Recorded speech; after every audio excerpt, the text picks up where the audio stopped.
নমস্কার বন্ধুরা, আপনারা সবাই কেমন আছেন? আশা করি সবাই ভালো আছেন, সুস্থ আছেন এবং নিয়মিত হাতে লেখা প্র্যাকটিস করেছেন। ছাত্র জীবনে পড়াশোনা করাও যেমন প্রয়োজন, তেমনি হাতে লেখার গুরুত্ব অপরিসীম। আজকের ভিডিও টপিক হাতে লেখা সুন্দর করা কেন প্রয়োজন। সম্পূর্ণ কারণ বিস্তারিতভাবে জানার জন্য ভিডিওটি শেষ পর্যন্ত দেখুন। সৌন্দর্যের পার্থক্য আমরা সব জায়গাতেই লক্ষ্য করি। অত্যাধুনিক কম্পিউটার এবং প্রিন্টের যুগে হাতে লেখার গুরুত্ব সবার কাছে না থাকলেও একজন শিক্ষার্থীর কাছে খুবই গুরুত্বপূর্ণ। ছাত্রজীবন প্রতিযোগিতা জগৎ। এই প্রতিযোগিতা জগতে দ্রুত গতিতে সুন্দর লেখা একজন শিক্ষার্থীর মূল মন্ত্র। মেধা দিয়ে কিন্তু সবাই পরীক্ষকের মন জয় করতে পারে না।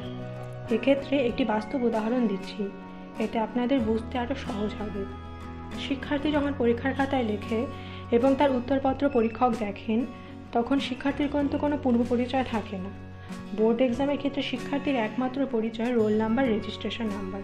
সেখানে তার নাম কিংবা ফটো দেওয়ার কোনো অপশন নেই। সেক্ষেত্রে পরীক্ষকের সাথে শিক্ষার্থী কিভাবে রিলেট করবে? অবশ্যই সুন্দর হাতে লেখার মাধ্যমে, তাই নয় কি? একজন শিক্ষার্থী পড়াশোনায় খুবই ভালো, কিন্তু হাতে লেখা অস্পষ্ট এবং অপরিচ্ছন্ন।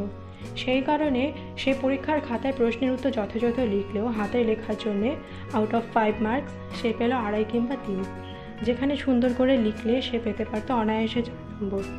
তাই সুন্দর হাতের লেখাও হয়ে উঠতে পারে পরীক্ষকের মন জয় করা অন্যতম হাতিয়ার। আবার সহপাঠীদের কাছেও সুনাম বয়ে নিয়ে আসে।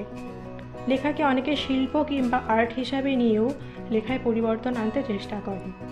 এতেই প্রমাণ হয় হাতে লেখার গুরুত্ব অনেক বেশি। তাই এই সুন্দর হাতের লেখার জন্য নিয়মিত চেষ্টা চালিয়ে যাওয়া প্রয়োজন। যে কোনো বয়সেই সেটি সম্ভব। অনেকের ধারণা ছোট থেকে হাতে লেখা সুন্দর হলে তবেই সুন্দর হয়। এটি সম্পূর্ণ ভুল ধারণা। নিয়মিত ধৈর্য সহকারে যদি লেখার চর্চা করা যায়, তাহলে এর পরিবর্তন আনা সম্ভব।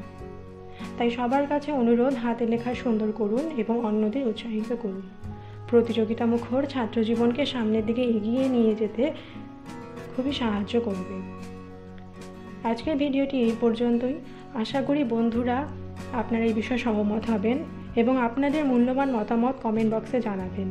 এবং এরকম কিছু জানা অজানা বিষয় নিয়ে জানতে রাইটিং টিপস অ্যান্ড ট্রিক্স চ্যানেলটি সাবস্ক্রাইব করে পাশে থাকা বেল আইকন ক্লিক করে রাখুন।